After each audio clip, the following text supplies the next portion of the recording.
প্রিয় শিক্ষার্থীবৃন্দ, এসএসসি 26 বোর্ডে যে অঙ্কটি রয়েছে সেটা হচ্ছে শক্তি সংরক্ষণশীলতা নীতির ম্যাথ।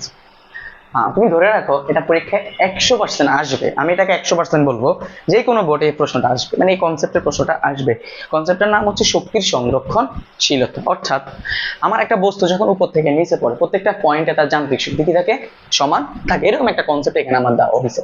দেখো, আমাকে বলা হয়েছে যে এই পয়েন্টে একটা বস্তু আছে, রাইট? খেয়াল করো, এই যে এখানে বস্তুটাকে বলা হয়েছে বস্তুতে অভিকর্ষজ বলের প্রভাবে ভূমির দিকে পড়ছে। অভিকর্ষজ বলের প্রভাবে কোথায় পড়ছে? তার মানে বস্তুর নিচের দিকে পড়তেছে, বুঝছো? তো এখান থেকে আমাকে এ বিটা বলে দেওয়া হয়েছে। আমি সবার আগে এই অঙ্কগুলোর সাথে তোমাকে ডিসটেন্সটা মেনটেন করতে হবে, ডিসটেন্সটা সবার আগে ইজিলি বের করে নিতে হবে। সো একটু মনোযোগ দাও, আমাকে এখানে এ বিটা বলে দেওয়া হয়েছে। এ বিটা কত ভাই? এ বিটা এখানে হচ্ছে 20 মিটার। ভালো কথা, বিসি এন্ড সিডি বলছে যে বিসি আর সিডি সমান, আর টোটাল আমার এ থেকে ডি পর্যন্ত দূরত্ব হচ্ছে কত তোমার? এটি। তো একটু জিনিস আমাকে তোমরা বোঝাও ভাই, আমি এই জিনিসটাকে এইভাবে কি লিখতে পারি না? মানে সবার আগে জিনিস আমি পাশে দেখি, সেটা হইলো এই যে এডি, বলো এডিটা কিভাবে তৈরি হয়েছে? AB plus BC plus CD, তাই না? এভাবে না হয়েছে? তাহলে আমাকে বলবে এবিটা এখানে কত? এবি এখানে কোশ্চেনে বলা আছে কত? 20। আর প্রশ্নে বলছে বিসিএস সিডি সমান। বিসিএস সিডি কি সমান? তাহলে আমাকে বলেন ভাই, বিসিএস সিডি দুইটাকে আমি যদি এক্স ধরি, মানে আমি এখানে দেখি ধরি যে বিসি সমান সমান কত? এক্স। তাহলে বিসি যদি এক্স হয়, সিডিটাও কত? এক্স, কারণ বিসি সমান সমান সিডি। তাহলে আমি এখান থেকে আলটিমেটলি কত পাচ্ছি? যে 2x প্লাস 20, 2x প্লাস কত? 20। আর এডির ভ্যালু পুরোটা কত? 80। পুরোটা কত? 80। তার মানে আমি এখান থেকে যেটা পাচ্ছি সেটা হচ্ছে যে 2x সমান সমান কত? 60, কারণ 20 এ পাশে আসলে মাইনাস হয়ে গেছে। সুতরাং আমরা x এর ভ্যালু কত পাচ্ছি? 30 পাচ্ছি, অর্থাৎ 30 মিটার। কত মিটার? 30 মিটার। তাহলে x কাকে ধরছি? BC কে ধরছি। আর BC সমান সমান কি? BC সমান CD। তাহলে BC যদি হয় 30 মিটার, আমার CD টাও কত? 30 মিটার। তার মানে আমার এখান থেকে এটা হলো 30, এখান থেকে এটা হলো 30, 60, 20 মিটার কত? 80। আমার বলো দূরত্বটা, কনসেপ্টটা বুঝছো তো? আগে দূরত্বটা আমাকে বের করে নিয়ে আসতে হবে। আমরা বের করছি, বুঝছো? বের করছি।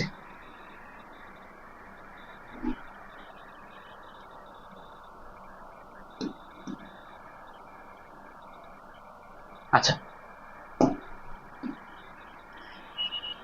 তারপর আমাকে আসলে প্রশ্নটা কি করতে হবে?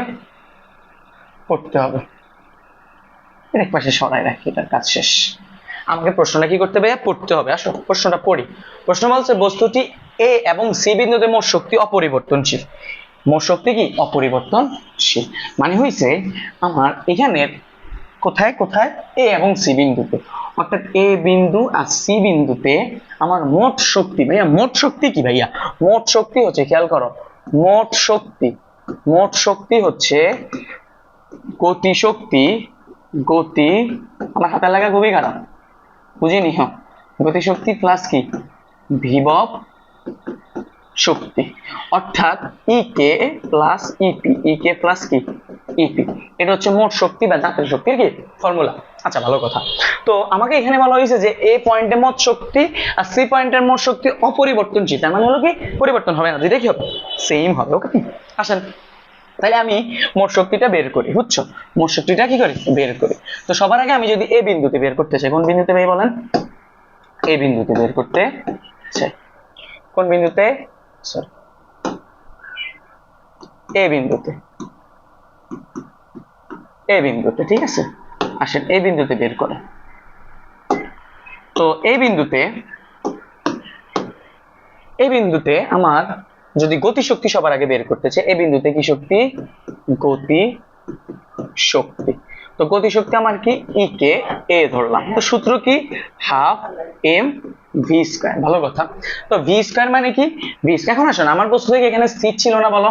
এখানে কি মুক্তভাবে পড়ছে, তার মানে এখানে স্থির ছিল। তো আমার এই পয়েন্টে আমার বেগের ভ্যালু কত? 0। তার মানে এখানে আমার বেগ কত? 0। তার মানে এখানে এটা 0 দিয়ে যে কোনো সংখ্যা গুণ করলে কি হবে? 0 হবে। তাহলে 0 কত? 0।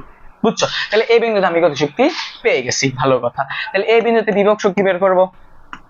এই বিন্দুতে বিভব শক্তি, তো বিভব শক্তির সমান হচ্ছে ইপি এম জি এইচ। ভালো কথা। এম এর ভ্যালু আমি জানি কত 12, জির ভ্যালু আমি জানি 9.8। এখন আসলে কিসের ভ্যালু বের করতে হবে আমাকে? এইচ এর ভ্যালু বের করতে হবে। বলো তো ভাইয়া, একটু আগে কিছু আমি একটা কনসেপ্ট তোমাদেরকে বলবো যে কোনো বস্তু যখন মুক্তভাবে উপর থেকে নিচের দিকে পড়বে তখন ভূমি থেকে বস্তুটা যেখানে ছিল ওই নিচের যে ডিস্টেন্সটা, যে দূরত্বটা, সেটা হবে গতি শক্তি বিভব শক্তির ক্ষেত্রে। কারণ দেখো খেয়াল করো, আমার বস্তুটা এখানটায় আছে, কোথায় আছে, সরি, বস্তুটা কি আছে, এখানটায় আছে, এখানে আছে। পুরোটা নিচে যে পুরো দূরত্বটা না, এই পুরো দূরত্বটা সে ট্রাভেল করবে, মানে পুরো দূরত্বের জন্য তার মধ্যে একটা শক্তি সঞ্চিত রয়েছে, একটা এটাই তার কি বিভব শক্তি। তো এখানটা এই পয়েন্টের জন্য পুরো মানে ভূমি থেকে পুরো দূরত্বটা কি হবে, তার এই এইচটা হবে। তার মানে এই এইচ সমান সমান আমি বলতে পারি, এই সমান সমান আমরা বলতে পারি এডি, এইচ অফ এডি। তো এইচ অফ এডি মানে কত, পুরো এডি না কত, 80, কত 80 আমরা কিন্তু বের করা শিখেছি, বুঝতে পারছো? 8। এখন এটাকে আমরা কি করব, ক্যালকুলেট করব। ওকে,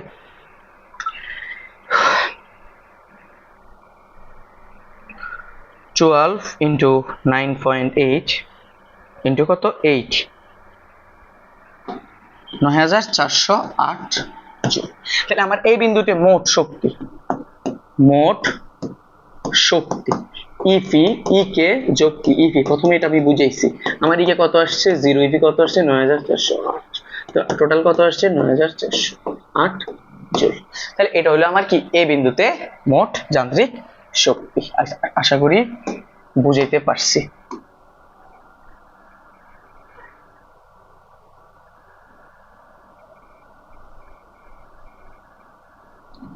ধরো এটা আমি এখান দিয়ে রাখলাম।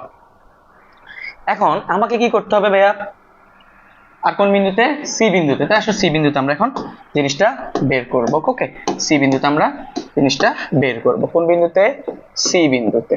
ওকে, সি বিন্দুতে। তো সি বিন্দুতে যদি আমি গতি শক্তি বের করতে চাই, বলো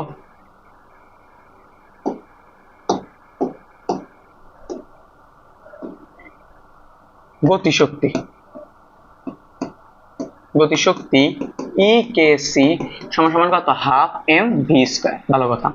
তো বলো তো একটা বস্তু যখন এখান থেকে ট্রাভেল করে এখানে আসছে, এখানে তো ডেফিনেটলি সে জিরো না, সে শূন্য না, ডেফিনেটলি কি সে শূন্য না, বুঝতে পারছো? ডেফিনেটলি সে কি শূন্য না। অর্থাৎ এখান থেকে যখন এখানে আসছে, এখান থেকে যখন কি এখানে আসছে, ডেফিনেটলি সে কি শূন্য না।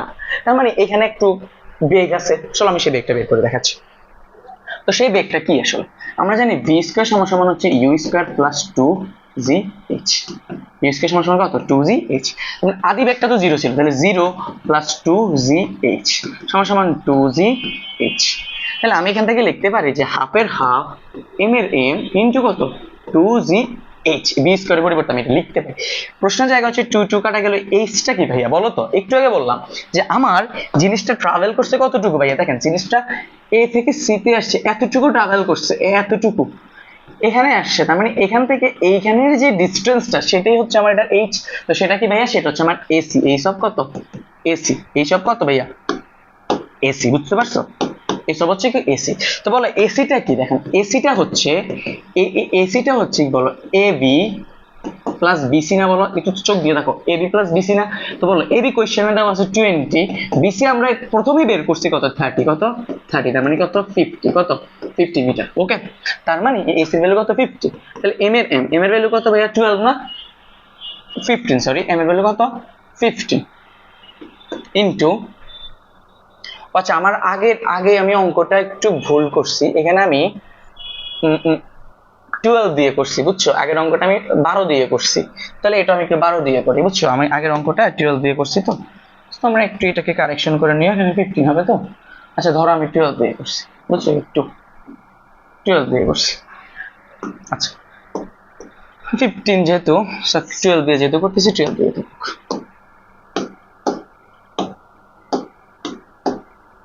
আচ্ছা থাকো, এটা 2 2 কাটা গেল, এম এর ভ্যালু কত 12 ইনটু জি এর ভ্যালু কত 9.8, এইচ কত, এসি কত 50। ওকে, তাহলে 12 ইনটু 9.8 ইনটু কত 50, 5880 জুল। 5880 কত 80 জুল। এবার আসে বিভব শক্তি। কোন বিন্দুতে? সি বিন্দুতে বিভব শক্তিটা এখন আমি যদি বের করি, তো বিভব শক্তি হচ্ছে ইপিসি এম জি এইচ। এখন এই এইচটা কোনটা বলো, এই এইচটা কোনটা বলেন তো?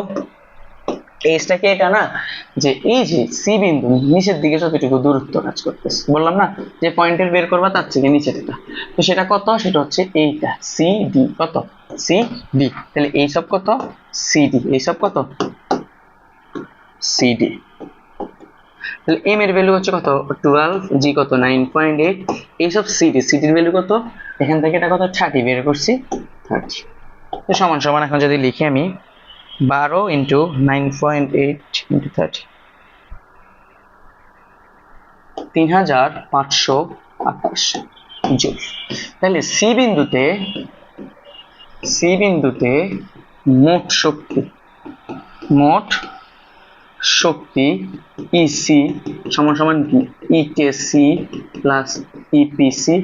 আমার ইকেসি যেন আমি কত বের করছি? এটা 5880, 5880 জন। ইপিসির ভ্যালু কত পাচ্ছি? 3528, 3528। দুইটাকে যদি এখন আমি যোগ করি, 5880 ইন্টু 3528,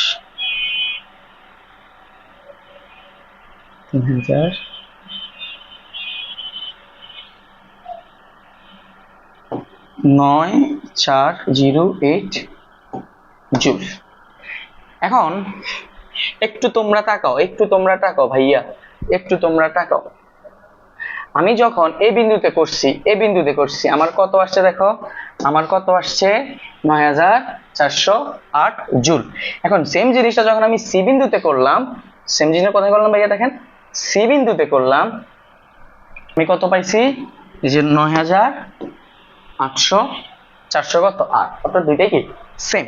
তখন তার মানে কি আমার কোশ্চেনে যে জিনিসটা চাওয়া হয়েছে, কোশ্চেনে চাওয়া হয়েছে এটা কি অপরিবর্তিত থাকবে কি থাকবে না? অবশ্যই কি অপরিবর্তনীয় থাকবে।